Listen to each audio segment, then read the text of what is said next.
এবার বলছি আজকের লাস্ট টপিক, টিপস। যুবক যুবতীরা মনোযোগ সহকারে শুনবেন। ভালো লাগলে লাইভ সাবস্ক্রাইব করবেন, খারাপ লাগলে কমেন্টসে অবশ্যই জানাবেন। কি বলছি, লাস্ট ট্রেন চলে গেলে আর পাবেন না, আধার রাতে জঙ্গলে পড়ে পড়তে হবে।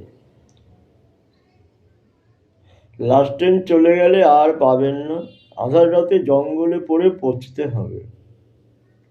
তাই নারী পুরুষ সবাই সোজা হয়ে দাঁড়িয়ে বলুন, এবার আর নয়, স্বাধীন মানুষ হয়ে বাঁচতে চাই, আর অন্ধকার জঙ্গলে পড়ে থাকবো না। জঙ্গল রাজ হতে নিজেদের অস্তিত্ব বজায় রাখার চেষ্টা করুন। ধন্যবাদ। সুফল অবশ্যই পাবেন।